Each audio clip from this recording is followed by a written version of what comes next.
इस वक्त हम बिहार के पूर्व डीजीपी अभयानंद सर के साथ हैं। वे एक सफल प्रशासक रहे, उसके बाद शिक्षाविद रहे और अब कुशल लेखक की ओर जा रहे हैं और यह एक इनके द्वारा एक किताब लिखी जा रही है, द अनबाउंडेड।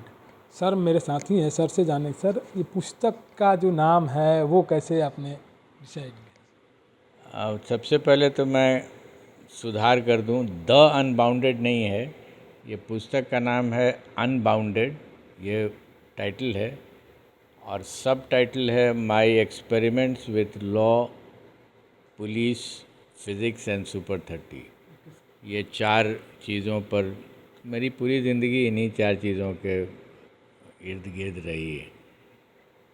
अनबाउंडेड का अर्थ होता है हिंदी में अपरिमित, जिसकी परिमिति नहीं हो, परिधि नहीं हो।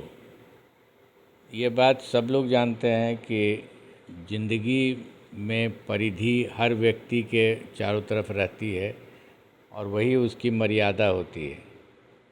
अगर सोचने की शक्ति विकसित हो, जो एक विज्ञान का विद्यार्थी हो, कुशल विद्यार्थी हो विज्ञान का, वो यही करता है कि वो प्रकृति के नियमों को परत दर परत खोलता जाता है और परिधि का फैलाव हो जाता है। मैंने यही समझा अपनी ज़िंदगी में फ़िज़िक्स और मैथमेटिक्स पढ़ करके कि जितना अधिक सोचेंगे उतना अधिक परिधि का फैलाव होता जाएगा। और जैसे जैसे मेरी ज़िंदगी बढ़ी आगे, वैसे वैसे इसको मैंने एकदम बिल्कुल सही पाया ये होता है। तो जो परिधि थी उसको तोड़ा मैंने नहीं। फॉर एग्ज़ाम्पल सैप की बहाली हुई, समस्या थी, अभाव था, पुलिस नहीं था, सिपाहियों का संख्या बहुत कम थी हमारे पास और हमको तुरंत ज़रूरत थी। तो मैंने एक आइडिया लाया कि जो आर्मी से रिटायर्ड लोग हैं उनका इस्तेमाल हम कर लें। तो ये उसी अनबाउंडेड का ही एक तरीका है देखने का कि कैसे बिना किसी कानून को तोड़े हुए, इस पर कई चर्चाएं हुई थी। हमसे पूछा गया था कि क्या गैर कानूनी नहीं हो जाएगा, अनकॉन्स्टिट्यूशनल। तो मैंने समझाया कि नहीं होगा, गैर कानूनी नहीं होना चाहिए। इनफैक्ट अब तो सैप के बारे में ये हुआ कि हमने किया बिहार में और कई राज्यों ने इसको फॉलो कर लिया। टूटने की बात तो छोड़ दीजिए। तो ये होता है सोचने का तरीका। और जो वरीय स्तर पर होते हैं, वो चाहे बड़े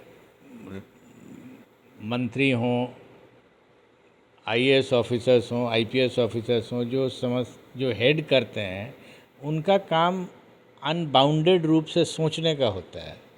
उनका काम संकुचित और सुकुचित हो जाना नहीं है। उनको चाहिए कि वो समस्याओं को देखें और बाउंड्री को फैला दें और सोल्यूशन निकालें। सर ये जो परिधि की जो बात कर रहे हैं आप, बाउंड्री की, तो ये तो सर एक कमरे में नहीं हो सकता है। जब तक आप देखेंगे नहीं, वो सब चीज़ें देखेंगे नहीं, घूमेंगे नहीं, उस परिस्थितियों से रूबरू नहीं होंगे, तब तो नहीं। ऐसा नहीं है। ये आँख जो है ना और कान जो है, ये आदमी को सीमित कर देता है। आप देखे होंगे जो लोग ध्यान में जाते हैं वो आँख और कान दोनों बंद कर लेते हैं। आँख और कान जो है ये डिस्ट्रैक्शन है अंग्रेजी में। वो आपके सोचने की शक्ति को संकुचित कर देता है। अगर आप दोनों को बंद कर लेंगे और सिर्फ अंतर ध्यान होंगे तो आपको दिखने लगता है।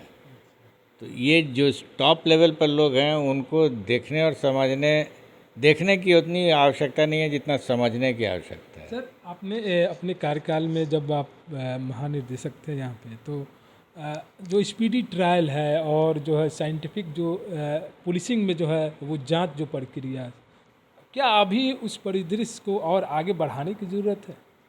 हमेशा अगर स्पीडी ट्रायल से ये माना जाए कि किसी भी समय काल में उसका लाभ मिला है, तो उसको और गति देने से संभवतः और लाभ मिलेगा, या कभी कभी सैचुरेट कर जाएगा तो एक नया आइडिया लाना होगा। स्पीडी ट्रायल भी एक कॉन्सेप्ट था जो जर्क में आया।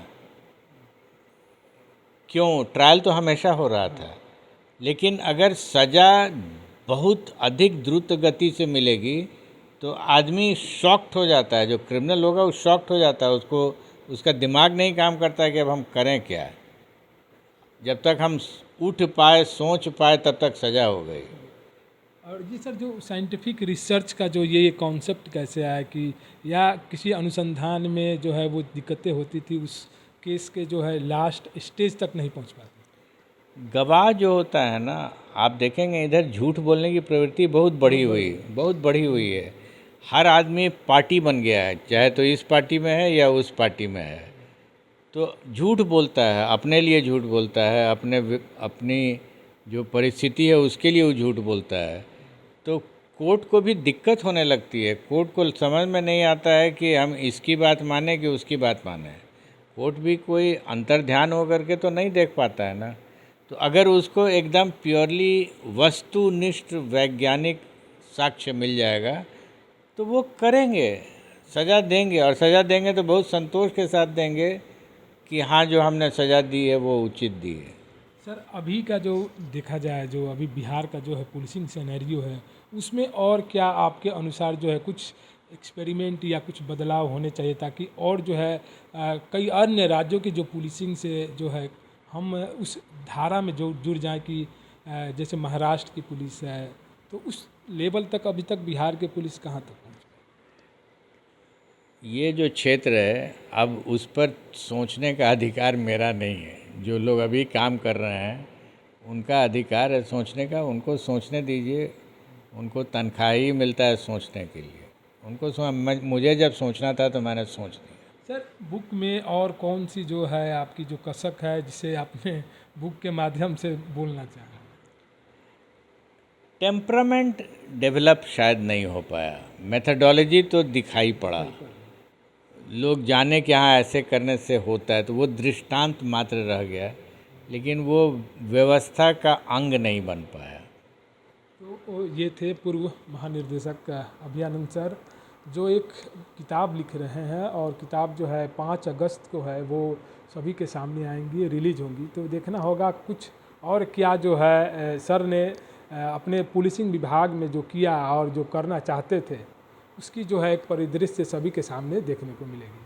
तो समाचार प्लस के लिए पटना से मणिभूषण।